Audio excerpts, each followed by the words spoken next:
Hey everyone, my name is Noah Meehan, and this is the Arc of Truth. Today is currently Friday, November 30th, 2018, and today the G20 Summit, which is in Buenos Aires, is currently going on as a result. I think it's tomorrow that President Donald Trump is going to meet with Chinese President Xi Jinping, so that is going to be a pretty interesting um thing that's going to be going on. But that's not the only thing that's going to be occurring. In fact, I know this has just happened today, but um, there was the signing of the USMCA, also known as the United States Mexico Canada Agreement. Basically, it's a newer, more updated version of NAFTA, and it allows for a lot of the jobs that have gone overseas, like manufacturing jobs, um, from the United States to Mexico to come back to their places of origin, and it has also caused it's also in terms of benefiting Mexico, actually helped increase wages as a result. But the thing here that I love to see is kind of the reaction that Trudeau is giving, because he obviously is having a problem, a little bit of a problem with this because of the whole tariff situation. Because, well, as we already know, President Donald Trump has been going through using tariffs as a means to push his foreign policy, even in North America. This has been obvious as he was trying to get the new NAFTA agreement to try to force the hand of both Mexico and Canada. But it is apparent that it's still kind of going on in the form of steel and aluminum. And again, Justin Trudeau is not happy about that, and I'm not really surprised. He's definitely one of those people that is just hates it when something happens to him, but is too squeamish to do anything about it. That is basically him in a nutshell. And I honestly, I really feel bad for Canadians up in the north. I really do, because they have to deal with this idiot. I'm surprised he hasn't put on an Indian shirt or anything, or a Spanish toga, just to be culturally appropriate and sensitive to the people of the region. I'm surprised at that. But yeah, I only think is that Justin Trudeau is just going to be whiny, but he's not going to do anything about it. He's just going to be as ineffective as he already is. Now, there is, like I said before, there's going to be much more going on aside from the USMCA. To get further in depth with what I said about Xi Jinping and Donald Trump, it's obvious that the terrorists are definitely gonna come up in the talks. I mean, it's completely obvious. Right now, tensions between the United States and China are high, and there have been people claiming that China has become a legitimate threat to the United States, which I would have to agree with, because this is the same country that's trying to flex its military muscle to violate many international treaties, laws, and trying to eventually challenge the United States by becoming a potential superpower. In fact, some analysis have actually claimed that it is a superpower as a result. Though personally, given its paper economy, the paper economy, and the obvious poverty and pollution and that sort of thing that's been going on in China, I would have to dispute the claims. But nonetheless, it shows that China is still trying to find a way to get back onto the world stage, bigger and more powerful than before, maybe even go into direct conflict with the United States. And I think that's what's going to be occurring within these talks. it's obviously going to be a major issue. Be- and to be honest, that it's kind of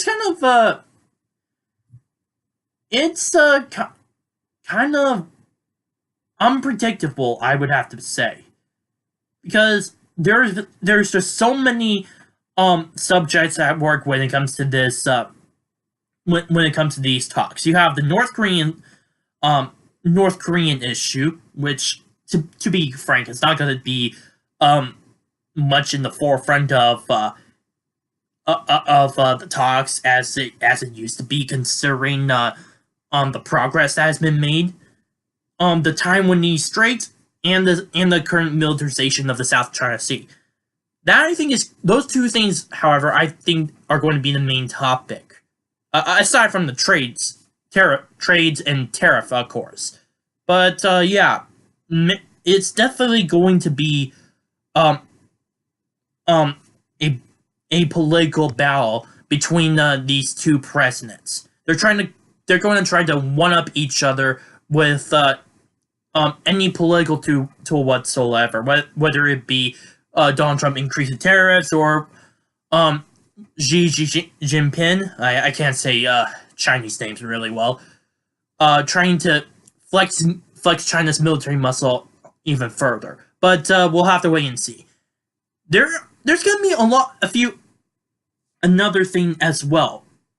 Recently, we saw that Russia confiscated 3 Ukrainian Navy ships and actually injured a few Ukrainian sailors as a result. And this is a big issue. It's possibly, or well, it in a way, it could lead to a potential war between Russia and Ukraine.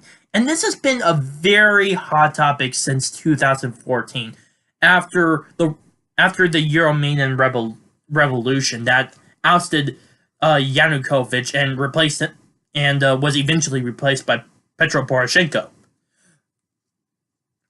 The reason why this is such a big deal, especially when it comes to Europe and the United States, and of course to Russia and Ukraine, is because of the division between East and West.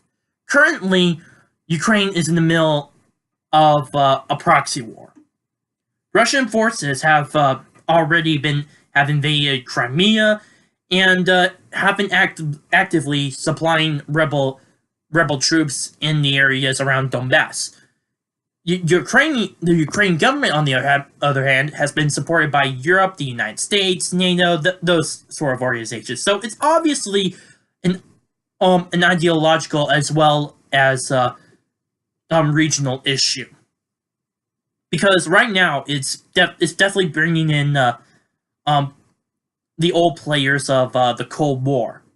Now, I know that this is not the Cold War. I mean, after all, the Soviet Union collapsed and Russia does not have the same strength as it used to. But nonetheless, it still is trying to flex its own muscle, trying to get neighboring states to be influenced by the Kremlin.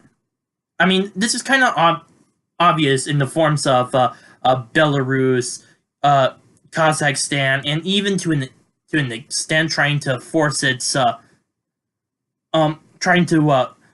will upon the Baltic states, which apparently are part of NATO.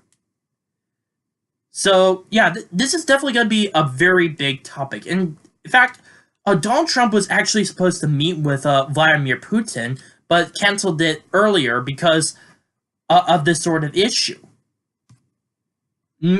From what I think is going to happen, there's not really going to be too much that would happen. It's just going to be full of condemnation, that sort of thing, and not really anything to contribute to the end of this conflict. Because let's face it, the whole idea of Ukraine and Russia about to go to war with each other. They've been at war with each other for a very long time. They've been at war for 4 years. It's just not the media and everybody else hasn't really it hasn't really been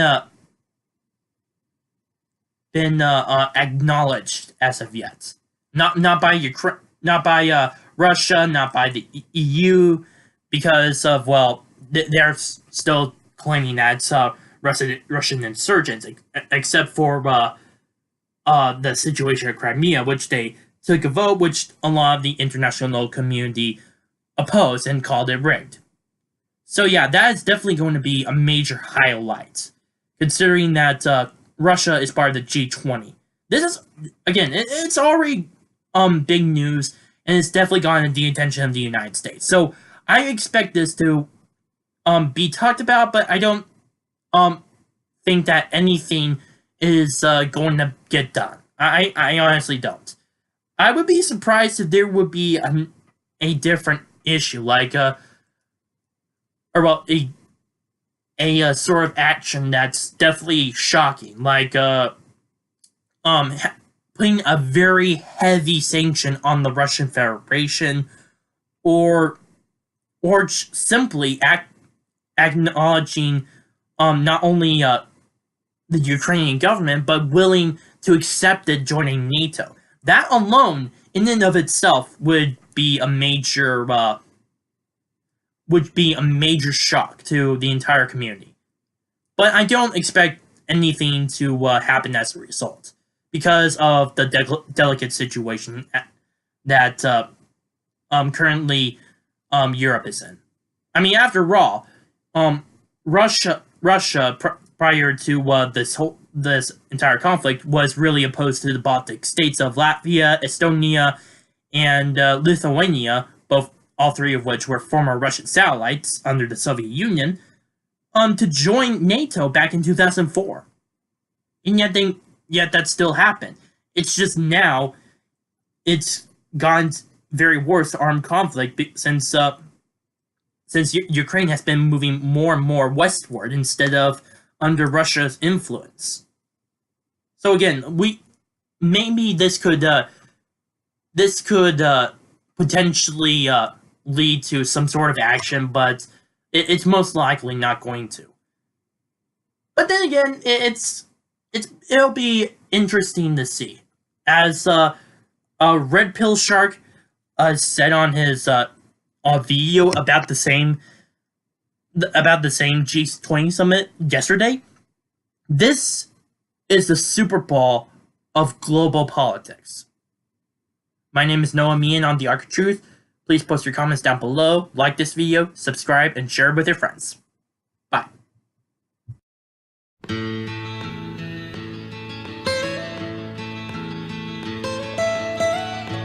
Almost heaven, West Virginia, Blue Ridge Mountain.